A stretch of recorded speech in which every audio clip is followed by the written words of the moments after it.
नमस्ते दोस्तों। आज हम बात करने वाले हैं व्हाट इफ के सबसे डरावने, सबसे रोमांचक और सबसे ज्यादा दिल दहला देने वाले एपिसोड की। क्या आपने कभी सोचा है कि अगर मार्वल यूनिवर्स में ज़ॉम्बी वायरस फैल जाए तो जो अवेंजर्स दुनिया को बचाते हैं वही दुनिया के लिए सबसे बड़ा खतरा बन जाए। तो चलिए शुरू करते हैं मार्वल ज़ॉम्बीज की यह खौफनाक कहानी की शुरुआत होती है अवेंजर्स इन्फिनिटी वॉर के उसी मशहूर सीन से जहां हल्क यानी ब्रूस बैनर आसमान से सीधे न्यूयॉर्क के सैंक्टम सेंट्रम में गिरता है। वह सबको चेतावनी देना चाहता है कि थानोस आ रहा है, लेकिन वहां उसे कोई नहीं मिलता।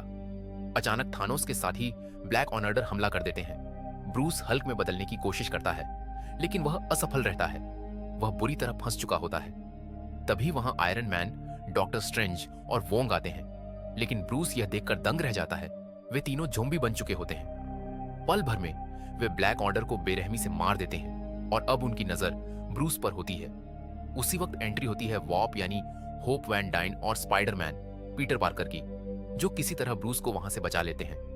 यही हमें पता चलता है कि यह वायरस फैला कैसे। हैंक पिम अपनी पत्नी जेनेट वैन डाइन को क्वांटम रियल्म से वापस लाने जाते हैं, लेकिन जेनेट पहले से ही एक क्वांटम ज़ॉम्बी वायरस से संक्रमित होती है। वह हैंक को काट लेती है, हैंक स्कॉट लैंग को, और सिर्फ 24 घंटों में पूरे अवेंजर्स और दुनिया की आधी आबादी ज़ॉम्बी बन जाती है। अब कहानी बढ़ती है बचे हुए हीरोज की तरफ। इस टीम में शामिल हैं Peter Parker, Hope Van Dyne, Bucky Barnes, Okoye, Sharon Carter, Happy Hogan और कर्ट। पीटर पार्कर इस हालात में भी हिम्मत नहीं हारता और एक मजेदार how to survive a zombie apocalypse video बना देता है।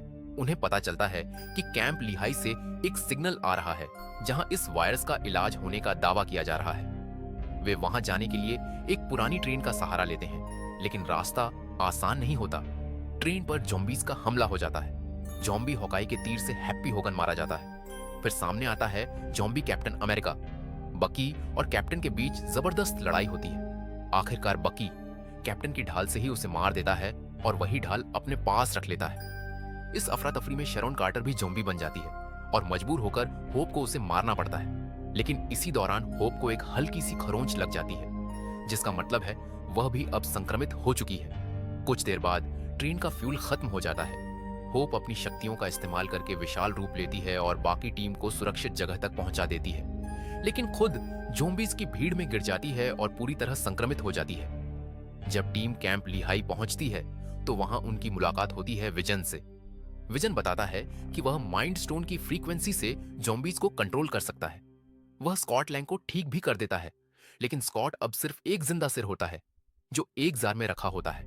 तभी बकी को एक भयानक सच्चाई पता चलती है। विजन वहां ज़ॉम्बी बन चुकी वांडा मैक्सिमॉफ को छुपा कर रखता है। वह वांडा को मार नहीं सकता क्योंकि वह उससे प्यार करता है, इसलिए वह जिंदा लोगों को पकड़कर वांडा को खिलाता रहता है। वहीं टीचाला भी मिलता है, जिसका एक पैर विजन ने काट दिया होता है ताकि वह वांडा का शिकार बन सके। अब शुरू होता है आखिरी और सबसे डरावना हिस्सा। ज़ॉम्बी वांडा आजाद हो जाती है और कर्ट और ओकोए को मार देती है। विजन को अपनी गलती का एहसास होता है। वह खुद अपना माइंड स्टोन निकालकर हीरोज को दे देता है ताकि पूरी दुनिया को बचाया जा सके। विजन के मरते ही बेस की सुरक्षा खत्म हो जाती है। ब्रूस बैनर एक बड़ा फैसला लेता है।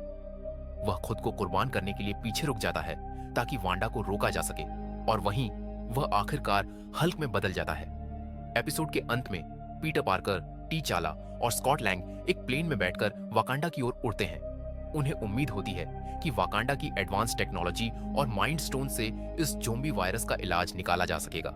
लेकिन कहानी खत्म होती है एक भयानक मोड़ पर। वाकांडा पहले से ही ज़ॉम्बीज के कब्जे में होता है और वहां खड़ा होता है ज़ॉम्बी थानोस, जिसके पास 5 इन्फिनिटी स्टोन्स होते हैं। वह अब सिर्फ छठे स्टोन, माइंड स्टोन का इंतजार कर रहा होता है।